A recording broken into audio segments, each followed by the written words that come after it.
So here's another bouting analysis video. This is a bout of sword and buckler versus sword and dagger. Now, generally speaking, I would say that even with the big English spiky buckler, the dagger has the advantage. I can see why Silver talked about the dagger and not the buckler. But Ross here is taking one on with just a little medieval 30 centimetre buckler and a simple cross-hilt sword. So let's see how he does. I've got to say that I think the dagger is a better defensive weapon than the little buckler. It covers the high inside line like so, and can drop down and cover the low inside line a lot better than the buckler can. And Ross was lucky to get away against either of those low cuts from Grizzly.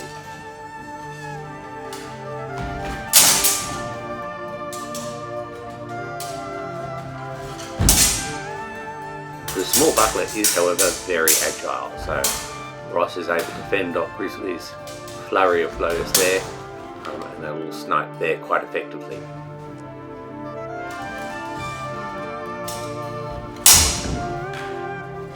Here Ross is going to attempt to draw Grizzly's dagger high and then cut low, which he manages to do, but unfortunately Grizzly's distance is very good and gets back on the counter-attack before Ross can hit him. And against the flurry of heavy blows that's about to come, Ross is going to parry double, that is, use the sword and the buckler together to make a nice strong structure. Grizzly, however, manages to get a nice little cut number 3 up into Ross's cheek there. Ross nearly gets his buckler in the way, but not quite. Ross is going to do his thrust high, cut low thing here again, but this time with a bit more success. And again, but this time Grizzly is wise to it and gets his dagger down in time. Here Ross sort of gathers forward under a hanging guard supported by his buckler, but I'm not quite sure what the idea was here, because it really just places his sword directly into Grizzly's dagger, which allows him to control it and get a solid cut through the structure. This here is a triple feint. Ross is going to thrust low, scoop high, and then cut low again. Which is actually quite clever. Here it comes, thrusts low, draws the weapons down, scoops up high, threatens them high, and then comes low again. And once Grizzly's weapons are moving up and down, he can't really defend himself effectively. Here Grizzly again attacks with a series of blows and binds, forcing Ross into total defensive mode. And finally gives him a good solid whack on the hand, which since he's only got a cross-hilt counts. Ross goes to thrust high and cut low again. This time Grizzly isn't just wise to it, gets a parry in, but also gets a lovely reverse countercut at the same time into Ross's hand. Which is why you need a variety of techniques and not just one or two good ones.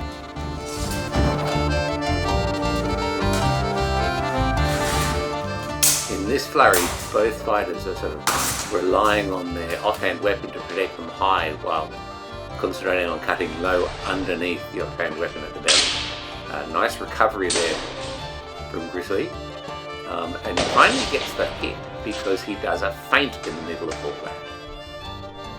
So there it is, feints high, draws the buckler and the sword upwards, and then redirects low and gets a good solid blow, cutting Ross in half while also parrying on the other side with the dagger. So very cool.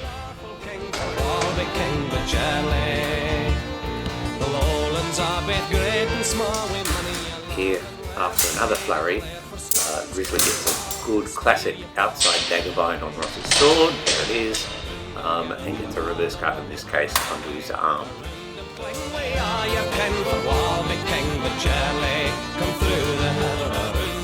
Ross tries his triple intention feint again, but Grizzly's seen that now and manages to avoid it.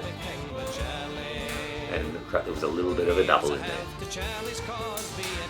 So Ross sets Grizzly up with a straight thrust here and then does a feint. He thrusts on one side and then comes around with that classic buckler reverse thrust on the other. Very unfortunately, Grizzly's distance is just too good and falls slightly short.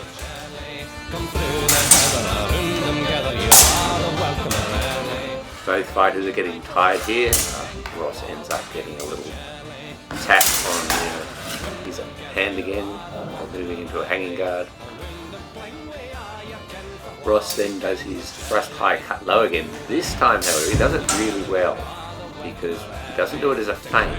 He forces Grizzly's buckler to actually physically parry that thrust, so it's unavailable to make a second parry.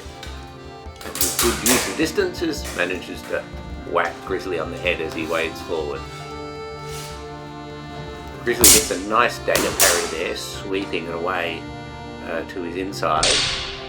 And then as Ross lifts into a hanging guard, gets a nice low cut underneath Ross's buckler. Parry, a little bit of a feint high to draw the sword up, and then the cut at the open target.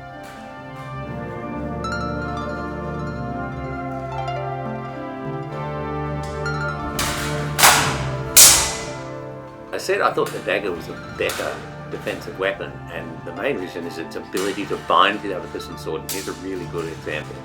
Grizzly comes in, binds Ross's hanging guard down, and then can smack him solidly on the head and anywhere else he likes.